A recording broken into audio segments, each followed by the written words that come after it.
പ്രിയ സുഹൃത്തുക്കളെ, ഇന്നെൻ്റെ ജന്മദിനമാണ്. എനിക്കിന്ന് 48 വയസ്സ് തികഞ്ഞു. 49ാമത്തെ വയസ്സിലേക്ക് പ്രവേശിക്കുവാൻ സർവശക്തനായ ദൈവം എനിക്ക് തന്ന ഭാഗ്യത്തിനായി ഞാൻ ദൈവത്തിന് നന്ദി പറയുന്നു. 2025 എന്ന ഒരു വർഷം എൻ്റെ ജീവിതത്തിൽ കടന്നുപോയത് ജീവിതത്തിൽ ഒരിക്കലും വന്നിട്ടില്ലാത്ത ഒരു രോഗാവസ്ഥയിലൂടെ കടന്നു പോകുവാനിടയായി.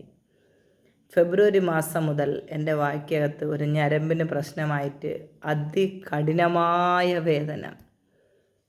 എനിക്ക് വായ തുറന്ന് ദൈവമേന്ന് പോലും വിളിക്കുവാനോ ഒരു ഭക്ഷണം കഴിക്കുവാനോ വെള്ളം കുടിക്കുവാനോ പോലും കഴിയാത്തൊരവസ്ഥ. മുഖം കഴുകുമ്പോൾ വേദന, മുഖം തുടയ്ക്കുമ്പോൾ വേദന, കാറ്റടിക്കുമ്പോൾ വേദന, പിന്നെ ബാക്കി പറയണ്ടല്ലോ.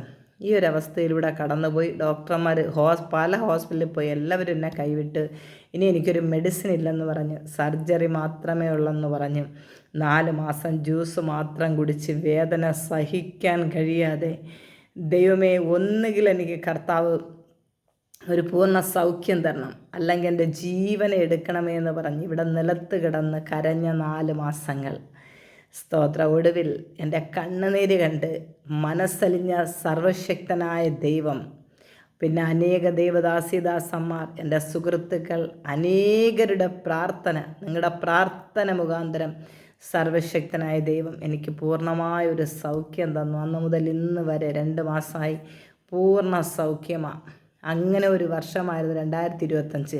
ഡെലിവറി പെയിനേക്കാളും അതിനേക്കാളും കഠിനമായ വേദന, ഓരോ സെക്കൻഡിലും ഞാൻ വേദനിക്കുന്ന അവസ്ഥയിലൂടെ 2025 കടന്നുപോയി. അതുപോലെ തന്നെ എന്ന് വെച്ചാൽ ഈ 48 വയസ്സിനകത്ത് ഒരിക്കൽ പോലും അനുഭവിക്കാത്ത രോഗവും വേദനയും.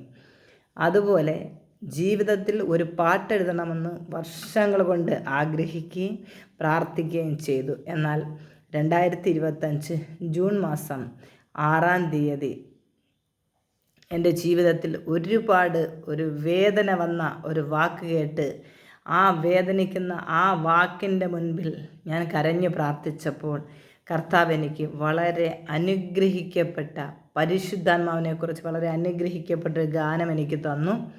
ആ പാട്ട് നല്ലൊരു മ്യൂസിക് ഡയറക്ടറിനെ കൊണ്ട് തന്നെ ആ പാട്ട് മ്യൂസിക് ചെയ്തു. ആ വർക്കെല്ലാം കഴിഞ്ഞു.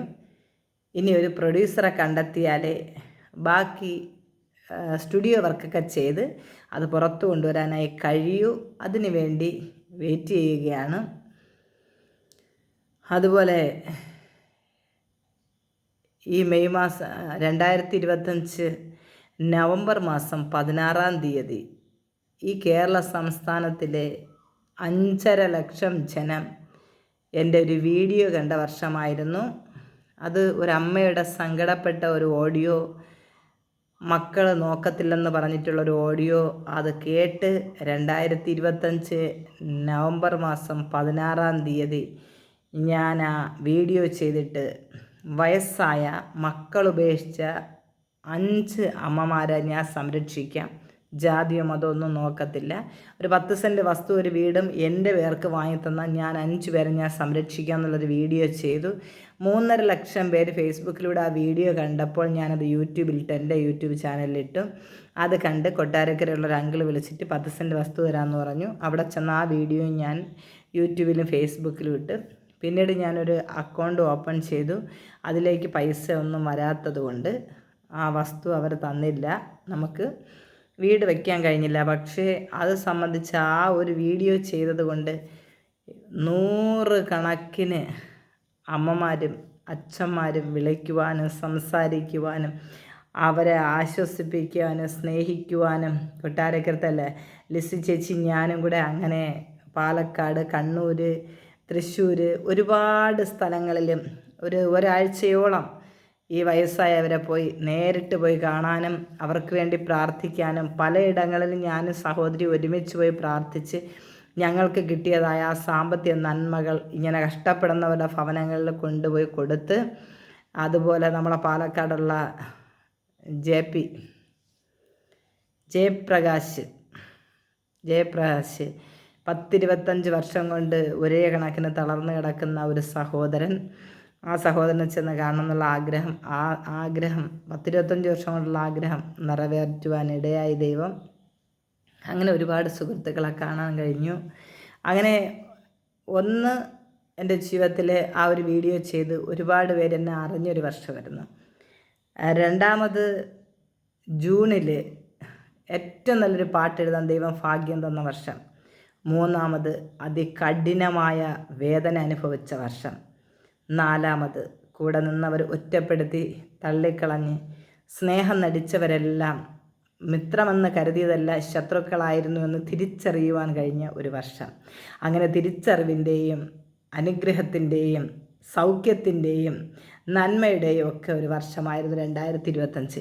ഈ 25 കടന്ന് ഞാൻ 26ലേക്ക് പ്രവേശിക്കുമെന്നോ ഈ 49ാമത്തെ വയസ്സിലേക്ക് ഞാൻ എത്തുമെന്നുള്ള ഒരു പ്രതീക്ഷയുമില്ലാതെ എൻ്റെ ആശയൊക്കെയും അറ്റുപോയ ഒരു വർഷമായിരുന്നു. അനേകടത്ത് മീറ്റിങ്ങിന് കടന്നുപോയ വർഷം. ഒരുപാട് പേര് ബിന്ദു ഇവാഞ്ചലിസ്റ്റിനെ അറിയുവാനിടയായ വർഷം.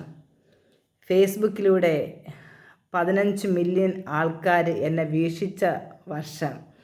ഒരുപാട് സന്തോഷം. ദൈവം ചെയ്ത ഉപകാരങ്ങൾക്കെല്ലാം ദൈവത്തോട് നന്ദി പറയുന്നു.